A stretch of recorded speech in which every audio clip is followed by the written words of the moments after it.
What's up, you guys? I just came back from swimming, and it's a random Wednesday, and I'm just chilling, swimming, just having a nothing burger day. Normally, I would be racking my brain, trying to think of all the things I want to accomplish.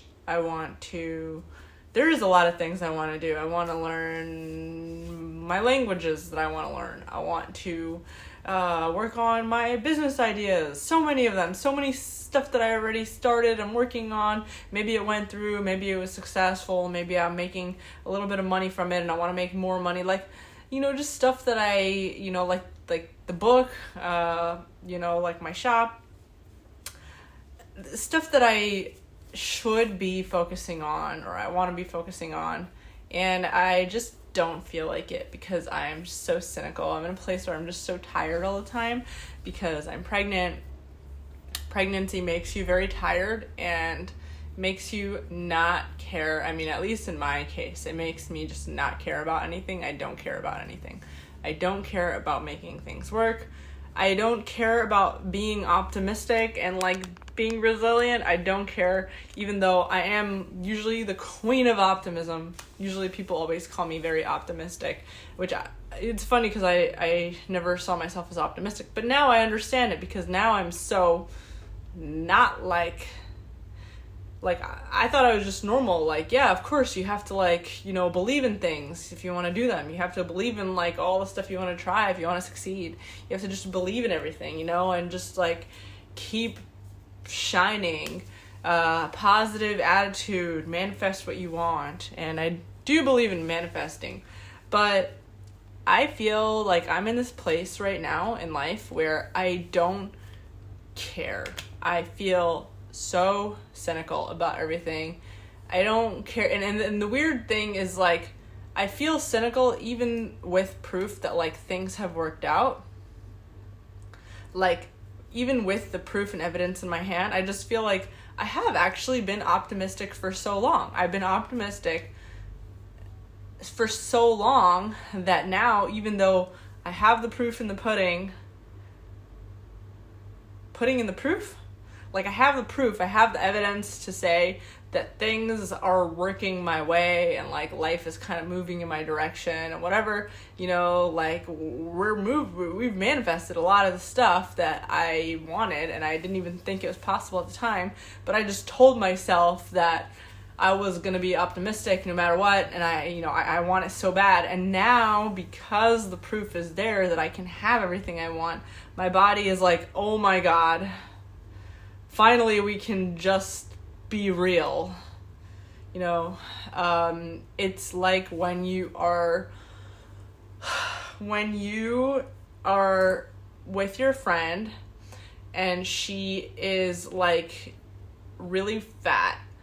You have a friend who's struggling with her weight, whatever her issue is, thyroid issues, self-image, whatever, and she's just every time you see her, she's just oh my God, she's oh my God, do I look fat in my dress? And you look at her and you're just oh my God, you look huge, but you don't say it to her. You're thinking in your head, you're oh my God, I've never seen you so big. What is happening to your health? You look obese. But you don't want to scare her, so you say, oh no, you look fine. You look totally fine. No. Nobody would even notice your belly.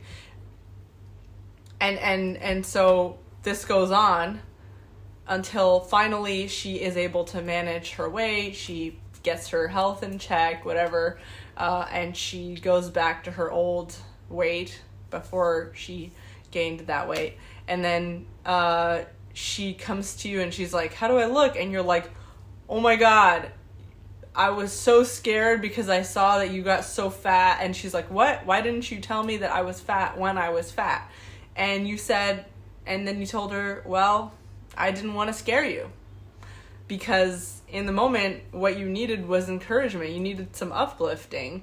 And me telling you the truth maybe might have scared you even more and maybe would have actually made it harder for you to lose weight and get to your goal. So it wouldn't have been helpful for me to be cynical at that time.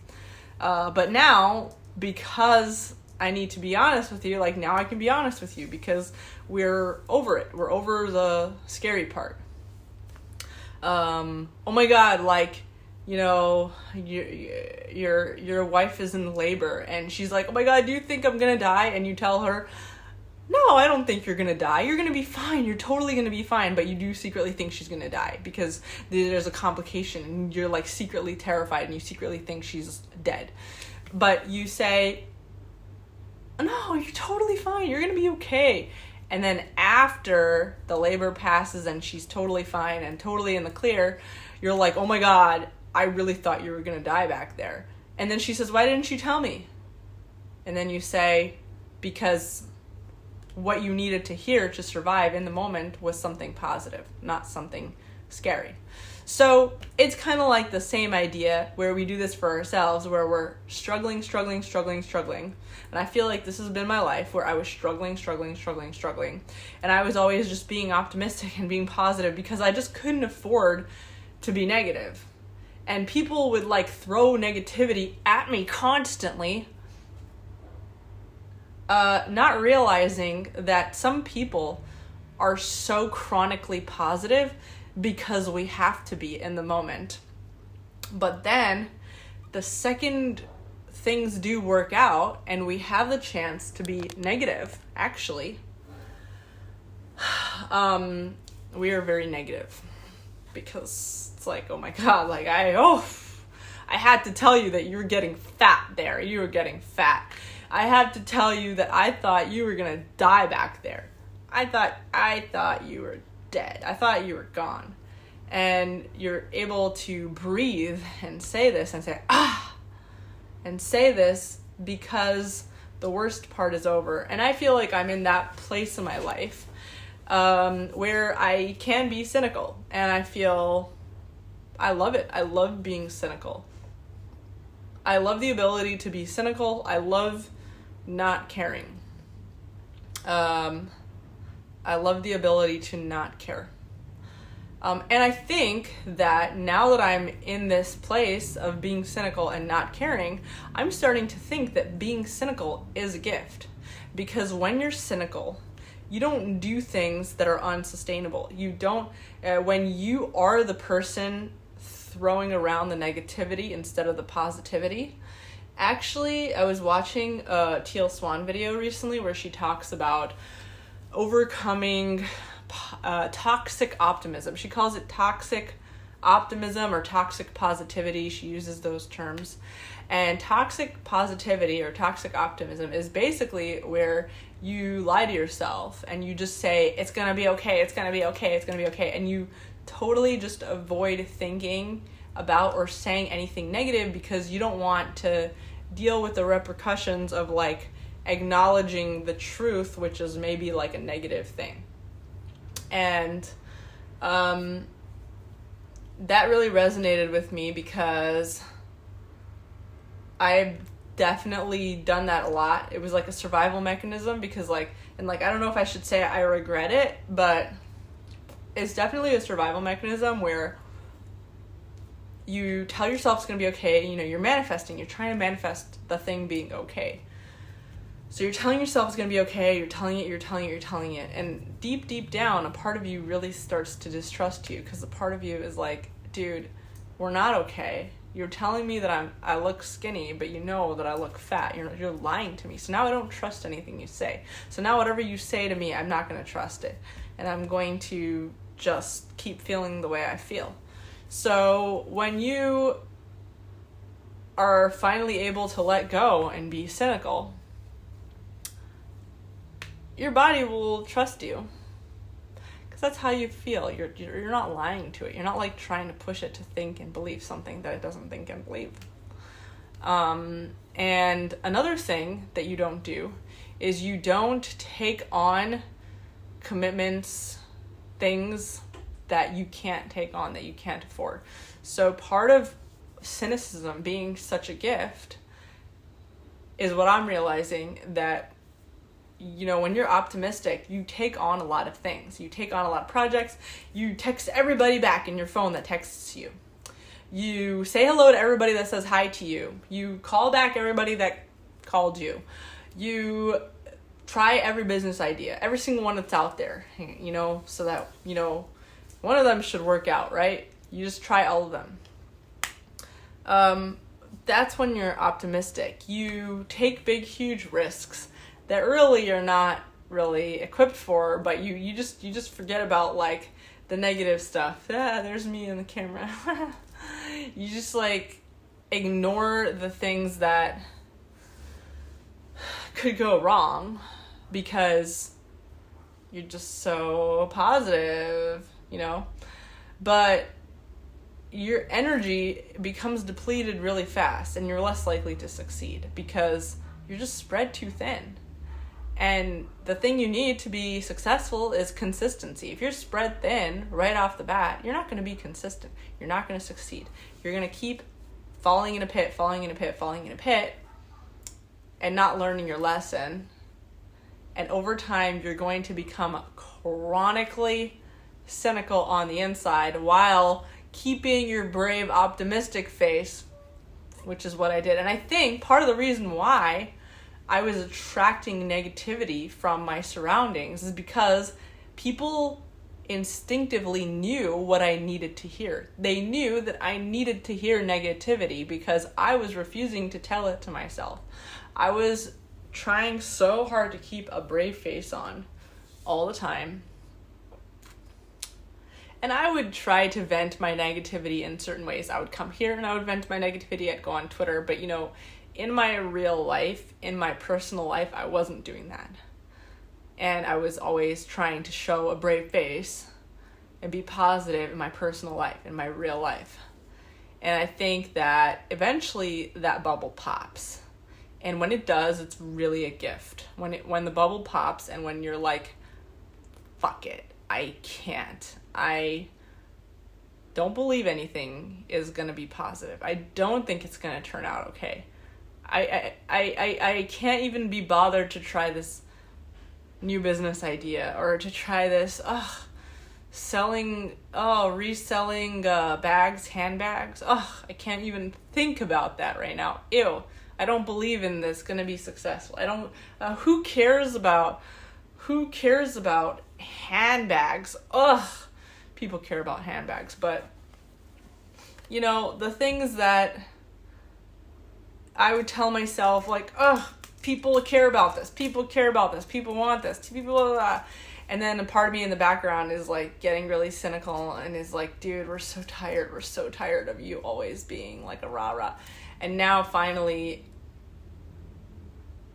I'm able to have the energy to not do that. And I'm able to conserve, instead of putting so much energy at throwing so much energy at the wall because I am cynical, I'm able to just release my feelings, rest that part of myself, and only put energy at like things that my cynical mind, the only things that my cynical mind believes is worth putting energy towards, which is very, very few things in my life,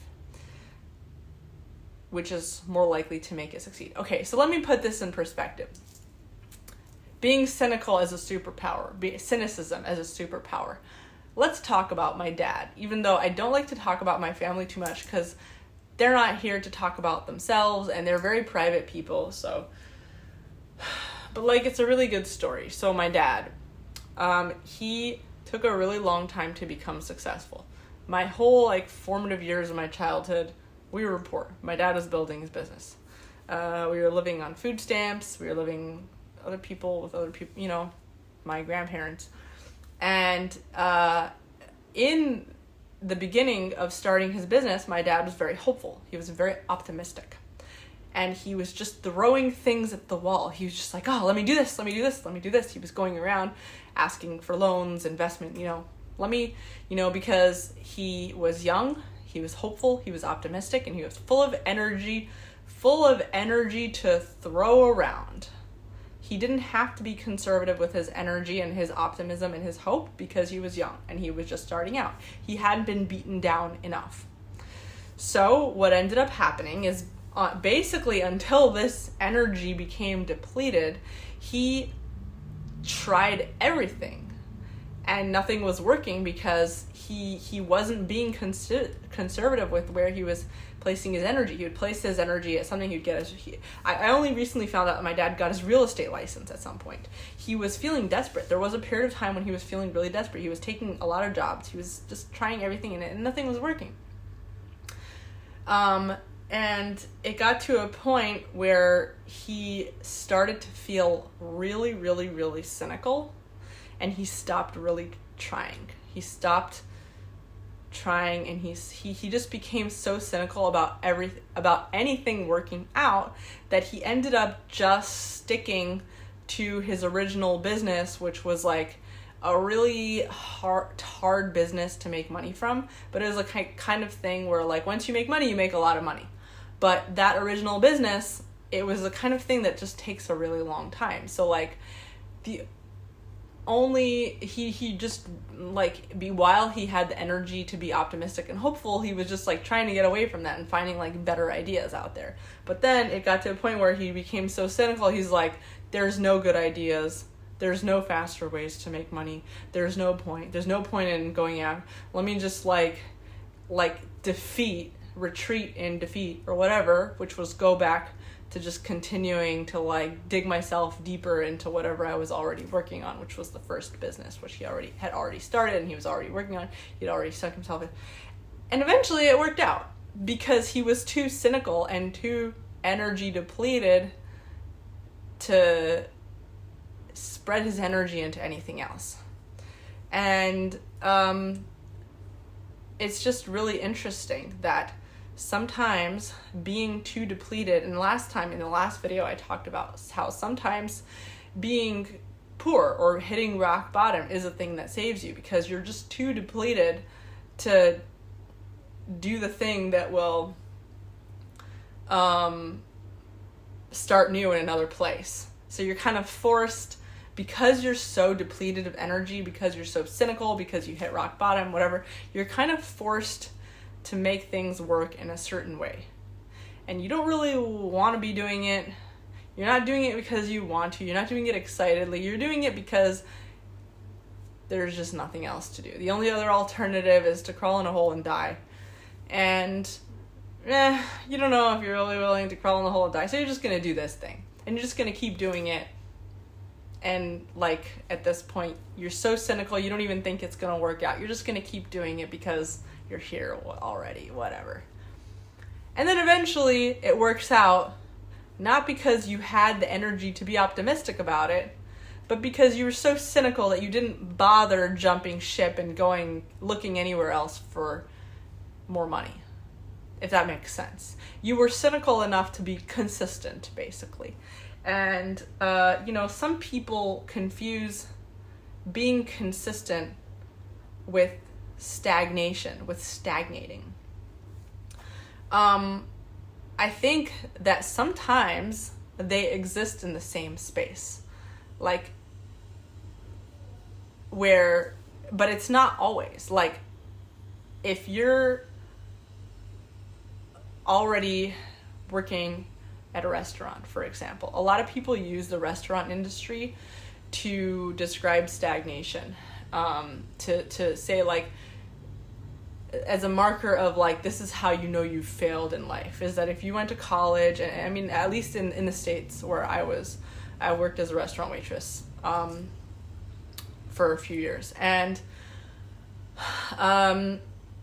working as a restaurant waitress when you have like multiple degrees is seen as a really bad thing for a lot of people, because you worked so hard to get these like big, huge, fancy degrees that you should be like using to get a big, huge, fancy job and get paid like 6 figures or whatever. And instead you're cleaning people's tables and you're like working as a restaurant waitress.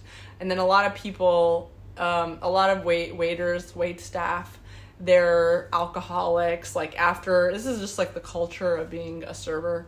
A lot of people will just like after work, they'll just get drunk every day, and that's like what they'll spend all their money on. They don't like they'll still be in debt, they'll still be not paying their rent, they'll still get evicted, like they'll just be really reckless with their money. But I think it requires a little bit of hope and optimism to still actually live that way, to be so reckless with your money. I think there are people that really succeed in the restaurant industry and actually become really wealthy. And I've seen them. I've seen people like move up. They end up owning the restaurants. They end up buying other restaurants. They end up becoming multiple restaurant owners. They end up becoming really wealthy. I mean, some restaurants do really well, and buying other real estate. And so, but I think the people that become really successful tend to be actually, from what I've seen, when I see those people and I get to know their personalities, I think from what I noticed, those people actually tend to be more cynical. They tend to be a little more cynical and jaded than the ones that just blow all their money. Because the ones that blow all their money, like right off the bat, the attitude feels more hopeful, like, I'm going to get this money back. Like, tomorrow I'm going to come to work and I'm going to make the money back. It's a very optimistic attitude. Or, the money is going to come. Like, very strong faith that the money will come. Like, it's okay. Like, someone's going to walk in and tip me $500. This guy was like, people, just money will come from all sorts of ways. They just believe in the abundance of money. So they don't really feel like strapped to do anything with where they are. You know what I mean? They don't feel like the jaded people, like the cynical people, the ones that have been knocked down a few pegs. And I've met some of those people, the ones that they are an immigrant and they lost all their money, they didn't have a place to live, or they got knocked up. I actually met a few people in the restaurant industry, women, that they got knocked up by some random dude, and now they're like having to do this all on their own with like a kid or multiple kids,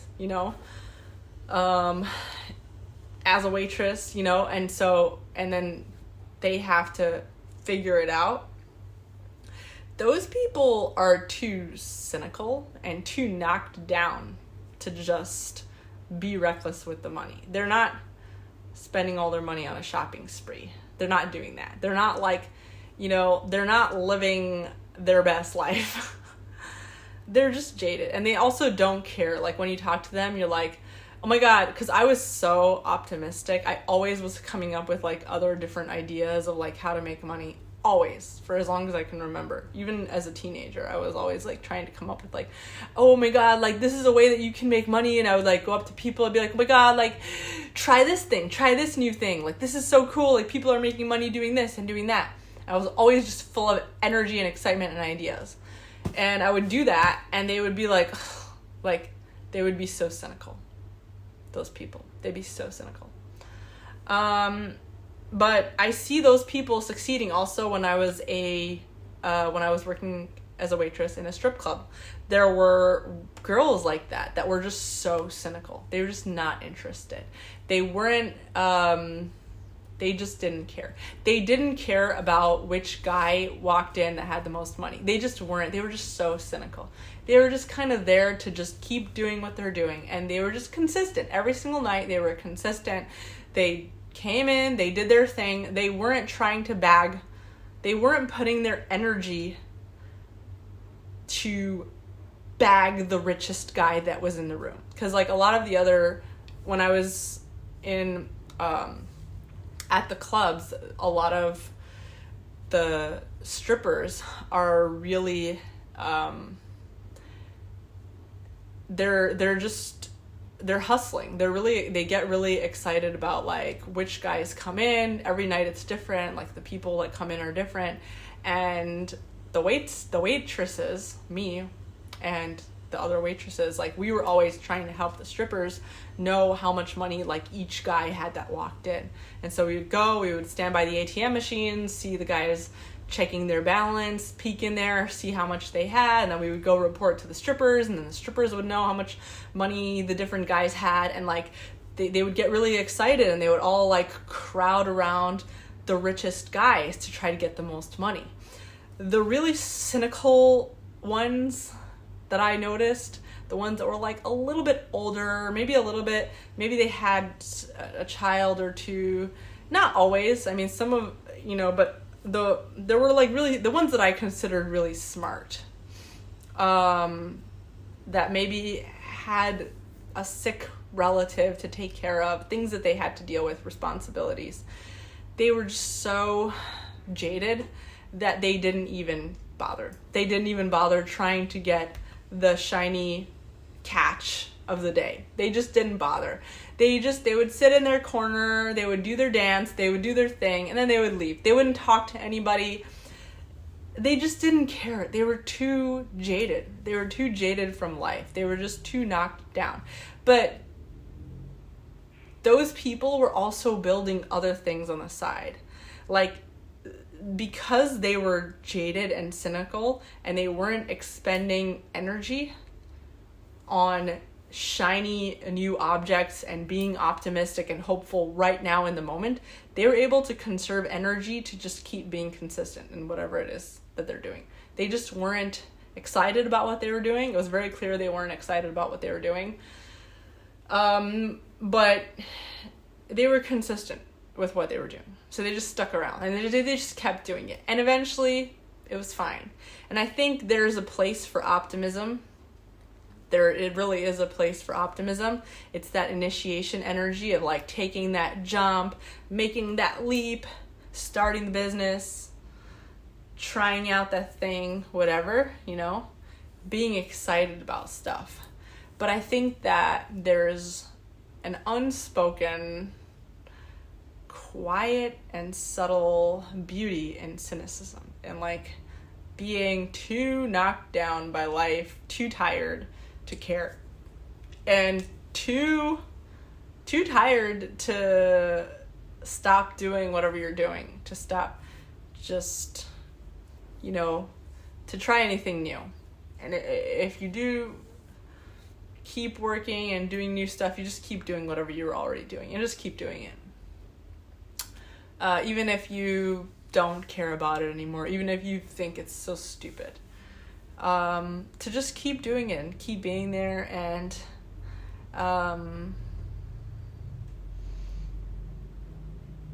you don't have any other choice. So that's like the cool thing about it. So yeah, if anyone's feeling cynical in life and you're just like, oh my god, like I've been knocked down way too much, maybe this is exactly where you're supposed to be. And it's never permanent. Like, you're never stuck cynical permanently. You're never, if you allow yourself to rest into this feeling, like eventually it'll turn around. Your body naturally, your body is constantly changing. Just by aging, you're constantly changing. Your body will naturally have rested enough to gather the energy to be optimistic again and to initiate a new thing in your life and to say, okay, we need to change. We need to do this new thing. It's never, unless you're a robot or an inanimate object, you're never stuck in your feeling. Your feelings will always change. So, cool. Happy cynicism, everybody. Oh, and I should plug my book in, which, by the way, I'm very, very, very over shit. I'm over trying to sell my book because, like, I love my book. I love House Hackers Anonymous, but, like, I'm so over it. I want to write the new book. I want to write the new book. I want to do the new thing, but I just don't have the energy to. So I'm just, like, being cynical. So go read my book, House Hackers Anonymous. It's a 12-step survival program for my younger self. I wrote all about surviving from A to Z, from zero to passive wealth building, investing, being wealthy, being financially free, and being able to build your ideal business from a position of not being desperate. So go listen to the audiobook or read the print book or watch the course, the interactive course on my website. You'll find all that in the description below. And I really hope you enjoy it. And please write a review. If you take it, if you write a review on audible.com or on Amazon. Like, thank you. Gracias. Okay, see you in the next video.